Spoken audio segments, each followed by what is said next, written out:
குறைந்த விலை நிறைந்த தரம் தங்கள் தேவைகள் அனைத்தும் ஒரே இடத்தில் ஜெயச்சந்திரன் டெக்ஸ்டைல்ஸ். ஏதாவது மிருகங்க காலில் செருப்பு போட்டால் நடக்குது.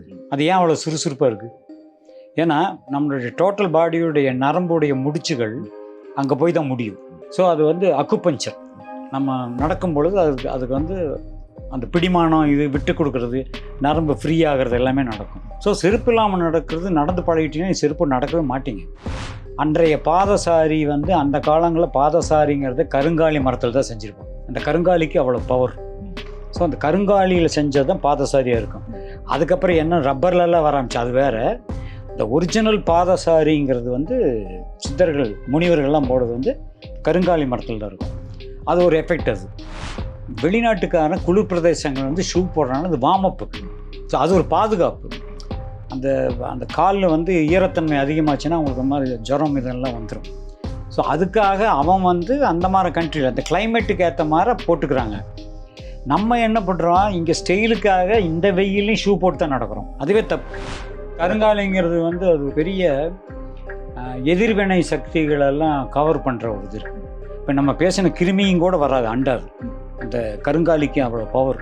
அது இப்போ வந்து ஒரு வியாபார ரீதியாக அதை கொண்டு வந்து பெருசாக்கிட்டாங்க. பட் அது தப்பு கிடையவே கிடையாது. கருங்காலிக்கு ஒரு பவர் இருக்குது. ஏன்னா அந்த காலத்தில் வந்து குழந்தைகளுக்கெல்லாம், சின்ன குழந்தைங்க தவழ்கிற குழந்தைகளுக்கெல்லாம் கருங்காலி பொம்மை கொடுத்துருவாங்க கையில். கருப்பு ஒரு பொம்மை தெரியுமா? அந்த நான் சொல்கிறது 60-70 வருஷத்துக்கு முன்னாடியே, என் வயசுக்கு முன்னாடியே. அப்போது அந்த பொம்மையை வச்சுட்டு அந்த குழந்தை விளையாடிட்டு இருக்கும். அப்போ எதிர்வினை சக்திகள்லாம் அண்டாது. இப்போ ஒரு மிருகம் போய் இன்னொரு மிருகத்தை வேட்டையாடுதுன்னா இன்னொரு மிருகத்தை வேட்டையாடுங்க. நல்லா கேளுங்க. ஒரு ஆடு போய் இன்னொரு ஆடை வேட்டையாடாது. ஒரு ஆடை புலி வேட்டையாடும். ஒரு புலியை வேணால் ஒரு சிங்கம் அப்படி தான் மாறி மாறி இருக்கும் இல்லையா? ஆனால் இங்கே மனிதன் மனிதனே வேட்டையாடுறான். அப்புறம் இங்கே தான் பனிஷ்மெண்ட் அதிகம். புரிஞ்சா? அந்த உயிரினங்கள் அதோட சேர்ந்து வேட்டையாடாது. அதனால தான் கடவுள் ஆப்பு வைக்கிறது. விஜய் ஆண்டனி வந்து சமீபத்தில் ஒரு விழாவில் பேசும்போது வந்து, நான் கொஞ்ச நாளாக செருப்பு இல்லாமல் தான் நடந்துகிட்டு இருக்கேன். ஸோ செருப்பு இல்லாமல் நடக்கும்போது வந்து மனம் ஒரு புத்துணர்ச்சி பெறும், அந்த காலில் இருக்கிற நரம்புகள் தூட்டப்பட்டு அப்படின்னு சொல்கிறார். நீங்கள் செருப்பு இல்லாமல் நடந்து பாருங்க அப்படின்னு சொல்கிறாரு. அதை எப்படி சார் பார்க்குறீங்க?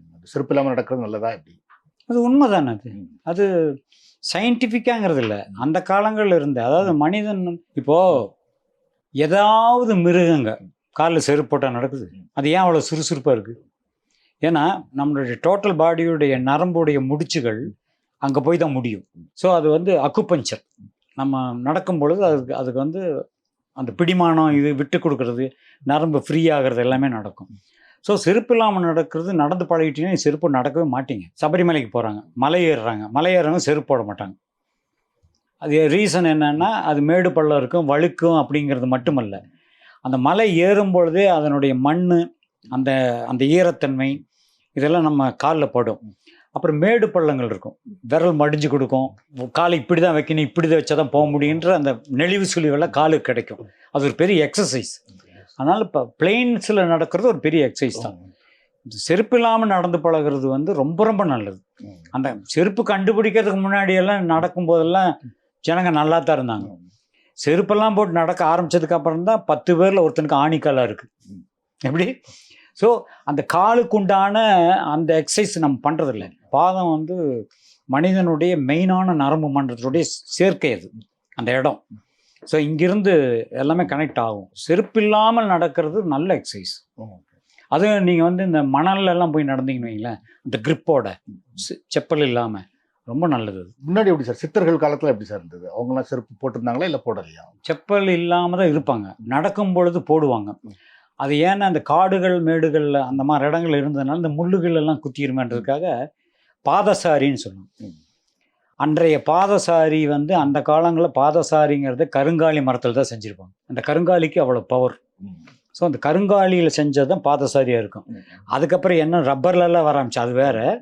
இந்த ஒரிஜினல் பாதசாரிங்கிறது வந்து சித்தர்கள் முனிவர்கள்லாம் போடுறது வந்து கருங்காலி மரத்தில் தான் இருக்கும். அது ஒரு எஃபெக்ட். அது என்னன்னா, அந்த முள்ளுகளெல்லாம் இருக்கிற இடமா இருக்கும் பாருங்க, குத்துற இடமெல்லாம் இல்லை, அங்கே தான் அதை போடுவாங்க. மற்றபடி அது போட்டிருக்க மாட்டாங்க, வெறுங்கால தான் நடக்கும். அவங்களுக்கு அதிகபட்ச ஆபத்துங்கிறது முள்ளுகள் அந்த மாதிரி விஷயங்கள் தான். வந்து இப்போ நீங்கள் பார்த்தீங்கன்னா பாட்டில் உடைச்சி போட்டதுலேருந்து ஆரம்பித்து இடங்கள் நிறைய வந்து ஒரு நுண்கிருமிகள்லாம் இருக்கிற அளவுக்கு இடங்கள் நம்ம நிறைய நாசப்படுத்தி வச்சுருக்கோம். இந்த மாதிரி காலகட்டத்தில் வந்து செருப்பு இல்லாமல் நடக்கிறது வந்து ஒரு அட்வைசபிள் தானா? இப்போ நம்ம கிளைமேட்டுக்கு வந்து செப்பல் போட்டு நடக்கிறோம்னா இங்கே ஹீட்டு, சூடு. ஸோ அந்த கால் வந்து கொஞ்சம் ஃப்ரீயாக இருக்கணும், ஏரெல்லாம் படணும் அப்படின்னு. வெளிநாட்டுக்காரன் குளிர் பிரதேசங்கள் வந்து ஷூ போடுறாங்கன்னா அது வார்மப்புக்கு. ஸோ அது ஒரு பாதுகாப்பு. அந்த அந்த காலில் வந்து ஈரத்தன்மை அதிகமாச்சுன்னா உங்களுக்கு மாதிரி ஜுரம் இதெல்லாம் வந்துடும். ஸோ அதுக்காக அவன் வந்து அந்த மாதிரி கண்ட்ரியில் அந்த கிளைமேட்டுக்கு ஏற்ற மாதிரி போட்டுக்கிறாங்க.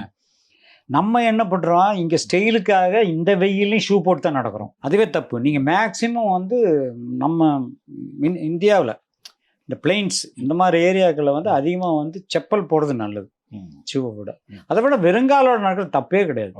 வெறுங்காலோட இப்போ ஏன் நடக்க மாட்டேங்கிறான்னா அசுத்தங்கள் அதிகமாக இருக்கிறதுனால இந்த சாக்கடை தண்ணி அந்த தண்ணி.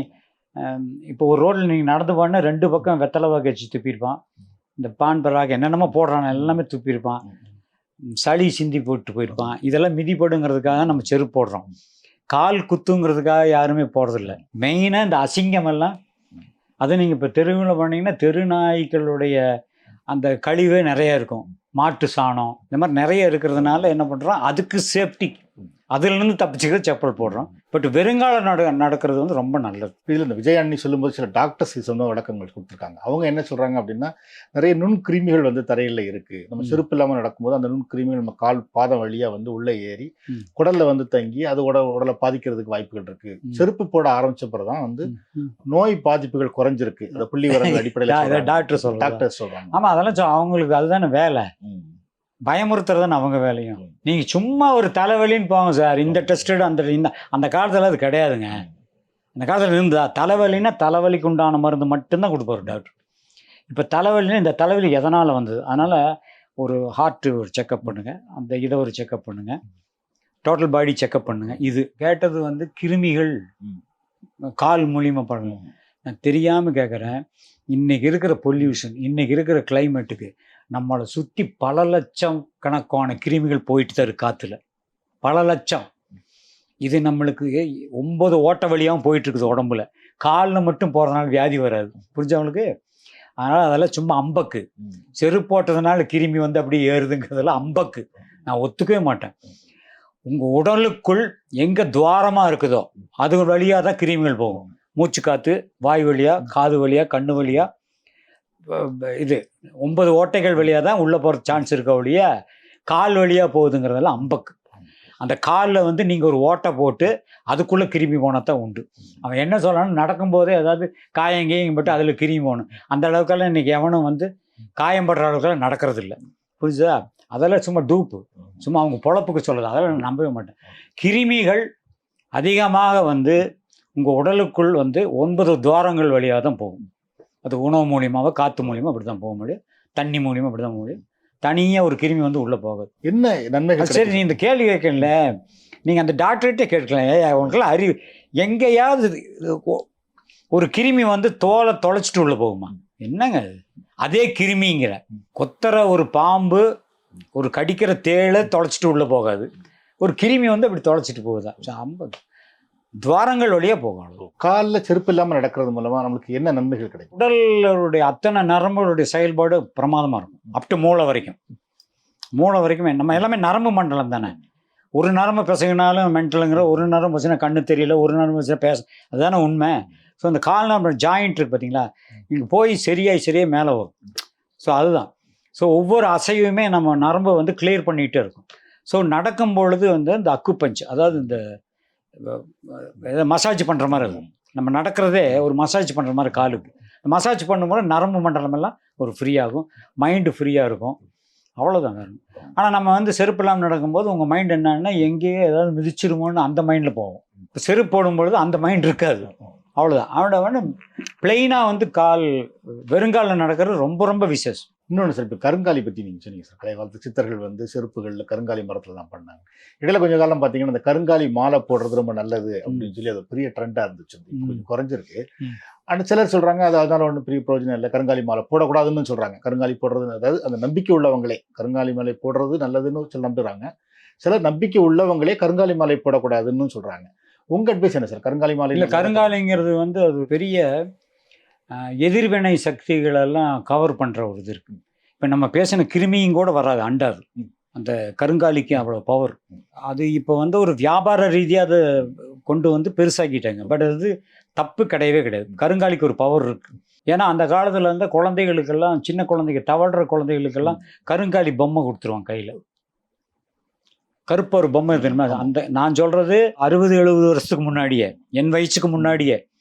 அப்போ அந்த அந்த பொம்மையை வச்சுட்டு அந்த குழந்தை விளையாடிட்டு இருக்கும். அப்போ எதிர்வினை சக்திகள்லாம் அண்டாது. ஒரு கிருமியும் கூட பக்கத்தில் வராதான். அந்த கருங்காலிக்கு அவ்வளோ பவர் அந்த காலத்தில் இருந்தது. இப்போ எந்த குழந்தை கருங்காலி வச்சுட்டு பொம்மை வைக்குது? எல்லாம் செல்ஃபோன் வச்சுட்டு விளையாடிட்டு இருக்கு. அப்புறம் எல்லா கிருமியும் தான் வரும். அந்த கருங்காலிக்கு அந்த பவர் இருக்குன்னு சொன்னீங்களா? அதுக்கு என்ன காரணம்? அந்த கருங்காலியில் இருக்கிற எந்த தன்மை இல்லை, அது தெய்வத்தன்மைங்க. அதெல்லாம் நம்ம ரொம்ப இப்போ வெங்காயம்னா நெடி வருதா? குருமிளகு போட்டால் ஒரு நெடி வருதா? தக்காளின்னா ஒரு சுவை இருக்கா? வெங்காயம்னா ஒரு சுவை இருக்கா? அது மாதிரி கருங்காலிக்கு ஒரு பவர். முருங்கைக்காய் சாப்பிட்டா அது பாக்யராஜ் ஒரு படம் எடுத்தார் முந்தானே முடிச்சு. முருங்கைக்காய் சாப்பிட்டா இந்த செக்ஸ் ஃபீலிங் அதிகமாக வரனால ஒரு படமே எடுத்தார். முருங்கைக்காயோடைய தன்மை, அந்த சூடு, அந்த தன்மை வந்து அந்த உணர்ச்சிகளை தூண்டுற அளவுக்கு இருந்திருக்கும். அது சயின்டிஃபிக்காக ஓகே தான். ஸோ ஒவ்வொரு பயிருக்கும் ஒவ்வொரு இதுக்குமே ஒரு செடி கொடிகளுக்கும் ஒரு பவர் இருக்குது. நான் அதான் இன்னொரு இதில் சொன்னேன், உலகத்திலே நீங்கள் வந்து இவ்வளோ செடி கொடி இருக்குல்ல, நம்பர் 1 தியாகின்றது யாரை சொல்லுவீங்க? நம்ம இந்தியாவில் தியாகினா காந்தி மாதிரி ஒரு தியாகி இருக்க முடியாது, நேரு மாதிரி இருக்க முடியாது, இப்படி இருக்க முடியாது அப்படின்னு சொல்லுவோம்ல. ஒவ்வொரு நாட்டிலையும் அவங்க தலைவரை சொல்லுவாங்க. சில பேர் டாக்டரை சொல்லுவாங்க, பெரிய வீரால். சில பேர் அவங்க அப்பா அம்மாவை சொல்லுவாங்க, அவங்க தான் தியாகின்னு. ஆனால் ஒரிஜினல் தியாகி இத்தனை கோடி மக்கள் பிறந்து இறந்து மறுபடியும் பிறந்துட்டு தான் இருக்கோம். இத்தனை பேருக்குமே இனிமேல் பிறக்க போகிறவங்களுக்கு தியாகி யார் தெரியுமா?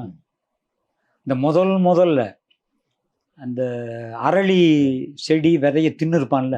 ஒரு மனிதன் பிறந்து எல்லா செடிகளும் தின்னுருப்பான்.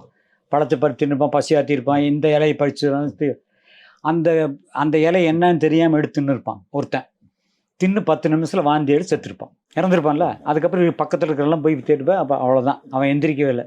அப்போ மற்றவன்லாம் முடிவு பண்ணியிருப்பான், இதை சாப்பிட்டா அவ்வளோதான் இறந்துருவோம், அதுக்கப்புறம் எந்திரிக்கவே மாட்டான்னு முடிவு பண்ணல. அப்போ இத்தனை கோடி ஜனங்களுக்கு, இத்தனை கோடி வருஷமாக இத்தனை கோடி ஜனங்களுக்கும் தன் உயிரை கொடுத்து தியாகம் பண்ணி காட்டி கொடுத்தவன் முதல் அதை தின்னு செத்தவன். அப்போ நம்பர் 1 தியாகி யாரு? பல உயிர்களை காப்பாற்றியவன், இன்னும் வரப்போர்வையில் காப்பாற்ற தன்மையை கொடுத்தவன், அதானே? அப்போ அவன் சயின்டிஸ்ட் ஒன்றும் கிடையாது. தன்னை அறியாமல் செய்த ஒரு தவறுனால இது நடந்ததுன்னு மற்றவங்களுக்கு தெரிவித்தான். அவன் தான் தியாகி. அதனால் எதுக்கு சொன்னால், ஒவ்வொரு செடி கொடிகளுக்கும் ஒரு தன்மை இருக்குது.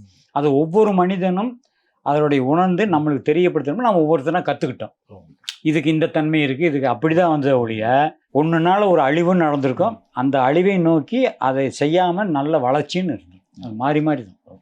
சரி, நீங்கள் சொன்னீங்க அந்த ஒவ்வொரு செடி கொடிகளுக்கும் ஒரு தன்மை இருக்கும் அப்படின்னு. இப்போ அரளி விதைக்கு வந்து சாப்பிட்டா விஷம் இருக்குது, அதை கொல்ற விஷம் இருக்குது. இதை மாதிரி நம்ம அணுகக்கூடாத செடிகள் என்ன எதாவது சொல்லுவீங்க? ஆகாத செடிங்கிறதே கிடையாதுங்க, எல்லாமே ஆகிற செடி. இந்த குளத்துல எல்லாம் வரும், என்னது? ஆகாயத்தாமரை. அந்த நேரங்களில் அது வந்து அதனுடைய செயல்பாடை செய்வதுனா அந்த குளம் நல்லா இருக்கும். அப்புறப்படுத்துறது அப்புறம் அது நம்மளுக்கு தண்ணி அடைச்சிருச்சுன்னு தான் நினைக்கிறோம் இல்லையா? அதனுடைய தன்மை அந்த தண்ணி கொண்டு வரும். அந்த தண்ணியில் இருக்கிற விஷங்களை எல்லாம் எடுக்கிற கிரகம் பண்ணுற பவர் அதுக்கு இருக்கும். அது நம்மளுக்கு தெரியல. சும்மா ஆகாயத்தாமரை வந்து எல்லாம் அடைஞ்சு போச்சு, நல்லா வெட்டி, அதெல்லாம் கிடையாது. அதே மாதிரி கருங்காலி மரங்கள் வெட்டுறாங்கல்ல, கருங்காலி மரங்கிறது பூமிக்கு வந்து ஒரு பிடிமானம். அது வந்ததுன்னா அந்த இடத்துல சரிவுகளில் தடுக்கும் கருங்காலி. நம்ம அதையும் வெட்டி வீசிக்கிட்டு தான் இருக்கோம். அது பாட்டுக்கு அங்கே இருந்துட்டு போட்டோம். இவங்க என்ன பண்ண, கருங்காலியை வந்து எதுக்குன்னா அங்கே வந்து அதையெல்லாம் தூக்கிட்டு குளமாக்குறது, கருங்காலி மரத்தை எல்லாம் வெட்டிட்டு வீடு கட்டிக்கிறது, அதுக்கு தான் வெட்டுறாங்களோடைய. அந்த கருங்காலி மரத்தினால என்ன நடக்குதுங்கிறது யாருமே இன்னும் ஆராய்கிறதே கிடையாது. அது ஒரு வேஸ்ட் பொருளாக நினைக்கிறீங்க. உலகில் கடவுளால் படைக்கப்பட்ட அனைத்துமே உபயோகரமான பொருள் தான், எல்லாமே உபயோகம் தான். அதில் நல்லது எது கெட்டதுன்னு இருக்குது. கருங்காலி மரங்கிறது நிறைய இடங்களை அடைச்சிருச்சுங்கிறதுக்காக தான் வெட்டிட்டு இருக்காங்க. அதுக்குன்னு ஒரு தன்மை இருக்கும், ஒருவேளை ஈர்ப்புத்தன்மை இருக்கும், மேகங்களை ஈர்ப்புத்தன்மை, மழை வரை அதெல்லாம் இருக்கும். நம்ம அதையெல்லாம் விட்டுட்டு போய் நம்ம வசதிக்கு எல்லாத்தையும் வெட்டுறோம். என்னங்க, நீங்கள் நான் கோயம்புத்தூர்லேருந்து கிளம்புனேன்னா பழனி போகிறேன்னு வைங்களேன், கோயம்புத்தூர்லேருந்து உடுமலைப்பேட்டை தாண்டி அப் டு பழனி வரைக்கும் பார்த்தீங்கன்னா அந்த ரோட்டில் 2 பக்கமே தென்னை மரமாக இருக்கும். இது பூரா தென்னந்தோப்பு. கோயம்புத்தூர் டவுன்லேருந்து கிளம்புனா பொள்ளாச்சி வழியாக அப்படியே உடுமலைப்பேட்டை பழனி வரைக்கும் 2 பக்கம் தென்னந்தோப்பு. இன்னைக்கு நீங்கள் ஒரு தென்னை மரத்தை பார்க்க முடியாது, எல்லாம் வெட்டிட்டாங்க. தென்னை மரத்துக்கு தென்னம்பிள்ளை, அது பேரே தென்னம்பிள்ளைன்னா. அந்த தென்னந்தோப்பு என்ன தெரியுங்களா, பயங்கரமான ஈர்ப்பு சக்தி, நீரோட்டம், மேக இதெல்லாம் திரளை வச்சு மலைக்கு உண்டான அந்த சக்தி அதுக்கு இருக்குது. பனைமரத்துக்கு தென்னை மரத்துக்கெல்லாம். இதை விட தெரியுமா, பனைமரம் வந்து எந்த பனைமரமும் காஞ்சு, அது காஞ்சாலும் அங்கேயே தான் நிற்கும், விழுகாது. நீங்கள் வெட்டினா தான் உண்டு. பனை ஓலைக்கு தெரியுங்களா சார், அதில் தான் தாலி கொடியே அந்த காலங்களில். அப்புறம் தான் தங்கம் மஞ்சள் நூலெல்லாம் வந்தது. அப்போல்லாம் வந்து ஒன்லி பனை ஓலையில் தான் செய்வான். ஏன்னா ஆயுள் அதிகம். ஆக தாலி பாக்கியத்துக்கு ஆயுள் அதிகம்ன்றது அந்த காலத்தில் வந்து அந்த மாதிரி செய்வாங்க. இப்போல்லாம் ஃபேன்சி ஆயிடுச்சு.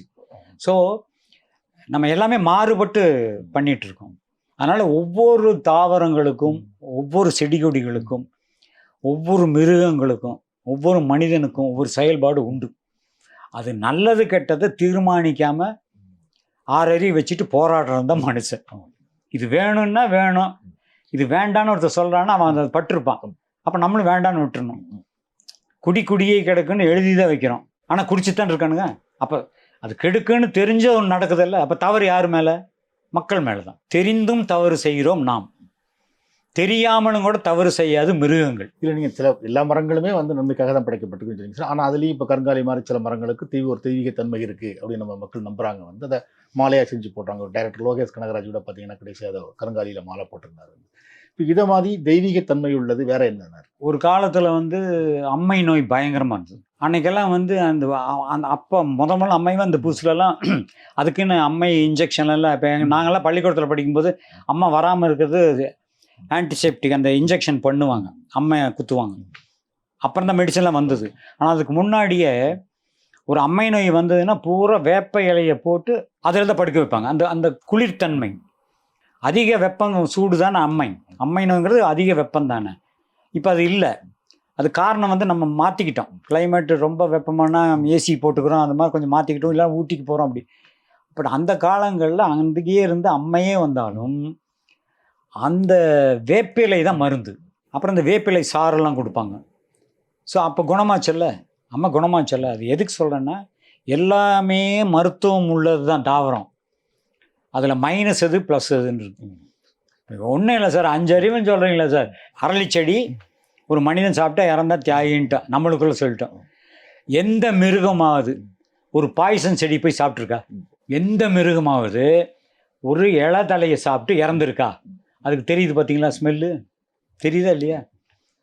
அப்போ என்ன, நம்மளை விட அதுக்கு இயற்கையோடு ஒன்றி வாழும் தன்மையை இறைவன் கொடுத்துருக்கான். இதுதான் உண்மை. இதை விட அன்னைக்கு ஒருத்தர் கேட்டார், இந்த பாடியெல்லாம் நாய் மோப்பம் பிடிச்சி கண்டுபிடிச்சேன் இந்த வயநாட்டில். எப்படி சார் அதுக்கெல்லாம் தெரியுமா அப்படின்னு. நான் தெரியாமல் கேட்குறேன். நன்றியுள்ள நாயின்னு யார் பேர் வச்சாங்க, உண்மையிலே சொல்கிறேன். அந்த அந்த அறிவுத்திறன் எந்த மிருகங்களுக்கும் கிடையாது, மனிதனுக்கே கிடையாது. அந்த மோப்ப சக்தி எப்படின்னா, நீங்கள் நைட்டில் வந்து வீட்டுக்குள்ளே கட்டி வச்சுருப்பீங்க நீங்கள் வளர்த்துற நாய், ஆனால் திடீர்னு 12 மணிக்கு கத்தும். உங்கள் வீடு இருக்கிற தெருவில் கடகோடியில் வேறு ஏரியா நாய் வந்திருக்கும். ஏதோ ஏரியாவுக்கு ஒரு நாய் அந்த தெரு முனையில் வரும்போது அது ஸ்மெல் இங்கே கண்டுபிடிக்குது பாருங்கள். அப்போ அங்கே புதஞ்சிருக்க அந்த பிணங்களை எல்லாம் பார்க்குறதுல சாதாரண விஷயம். ஒரு ஸ்மெல்லு அது பட்டுருச்சுன்னா இந்த ஸ்மெல் எங்கெல்லாம் வருதோ அதெல்லாம் பிடிச்சிரும். ஸோ அதுதான் மோப்ப சக்தி. அது ப்ராக்டிஸ் கொடுக்குறாங்க இந்த டிபார்ட்மெண்ட்டில். இதை காமிச்சா இதை பேஸ் பண்ணதை கண்டுபிடினா அது அதிலே மோப்பம் பிடிச்சிருப்போம். அதுதான் உண்மை. ஸோ நாய்களுக்கு பார்த்தீங்களா இந்த மோப்ப சக்தி. இப்போ ஒவ்வொரு மிருகங்களுக்கும் ஒவ்வொரு பறவைகளுக்கும் எல்லாத்துக்குமே இயற்கை வந்து ஒரு அறிவை கொடுத்துருக்கோம். அது படைப்பது, அது எப்படின்னு தெரியல. ஏன்னா அதுவும் வாழணும், நம்மளும் வாழணும். இந்த ரிசர்ச் எல்லாம் பண்ணிகிட்டு இருந்தால் நம்மளுக்கு அதெல்லாம் புரியாது.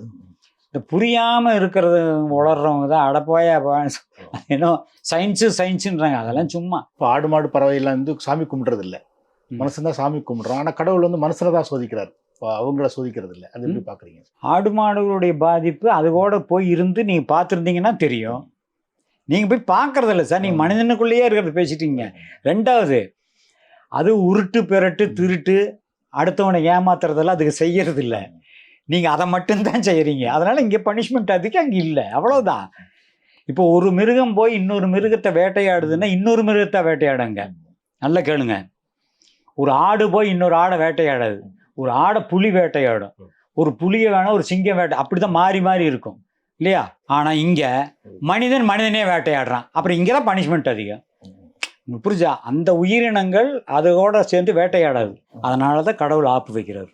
இதான் ஒண்ணு.